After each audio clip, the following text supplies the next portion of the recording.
Ngayon mga kapuso, alamin naman natin kasi yung LPG naman natin, gusto nating malaman kung ano ang magiging movement ng presyo po.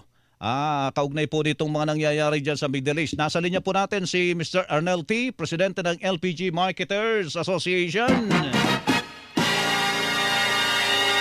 Mr. T, magandang umaga po. Hello. Hello. Opo, magandang umaga po, kasamang Melo. Opo, unahin natin bago tayo pumunta doon sa pagsasara ng Strait of Hormuz, maganda yung nangyari at dahil may usapan muna na magkakaroon ng ceasefire, 60 days yata yon, tigil putukan para bigyan daan yung pangmatagalang tigil ng giyera dyan sa gitnang silangan at sa pagbubukas eventually ng Strait of Hormuz. Ano po ba ang naobserbahan nyo sa presyo ng LPG natin at magkakaroon po ba tayo ng pagbaba ng presyo ng LPG pagsapit po ng Hulyo? Malapit na po yon, Mr. T. Opo, well, before po nung sila nagkapermahan hanggang sa nagkapermahan nung Thursday ng gabi Opo. at nung Friday, maganda po yung ibinagsak ng presyo ng petrolyo sa LPG. I mean, yung LPG price.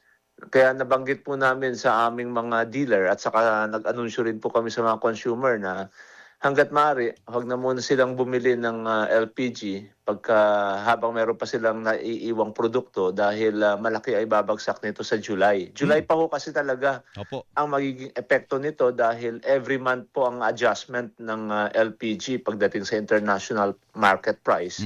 So, yun naman pong sitwasyon nung Friday, nung nagkapermahan sila nung Thursday, kung tutuusin, wala pa naman po talagang pagbubukas ang Strait of Hormuz. Pero yun hong aksyon na nangyari at yung kasunduan na yan ay malaking bagay na nagpabagsak na po kaagad ng presyo. Opo. Pero yung actual opening of the Strait of Hormuz, hindi pa po nangyayari. Opo.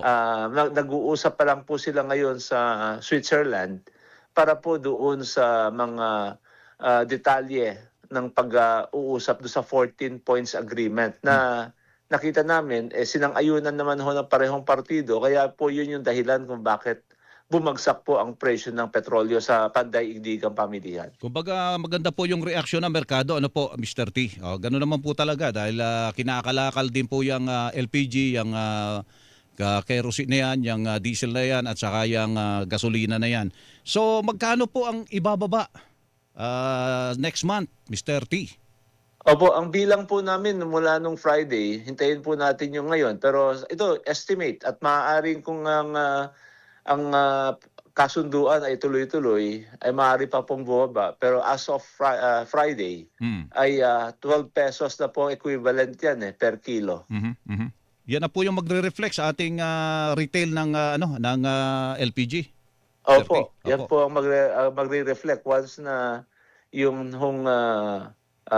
kanilang meeting ngayon o kaya yung tinatawag na 60 days na meeting for the detail ng kanilang kondisyones na 14 kondisyones ay matatapos, siguradong tuloy-tuloy na po ang pagbaba niyan. Pero maliban doon, sabi naman nila, habang nag-uusap, bubuksan ng Strait of Hormuz. Opo. So, hinihintay din po namin yon. Pero sa permahan pa lang, nakita na po namin yung magandang naging resulta sa international market. 12 pesos pala, no? Pero nagsara uli Mr. T. Nagsara uli at sinara uli ng Iran dahil sa inatake ng Israel daw yung Lebanon kasali sa kasunduan yun paano po yun? Mababago pa yan ba? Bago mag-Hulyo? Well, alam po ninyo, yun ho naman sinasabing nagkapermahan. Sabi ko nga kanina, wala pa naman ho talagang binubuksan. Yun hong parte lang po yan ng kasunduan na priority na bubuksan na yung Strait of Hormuz. Pero yun hong detalye para ho ma-implement yan, hindi naman ho agad-agad.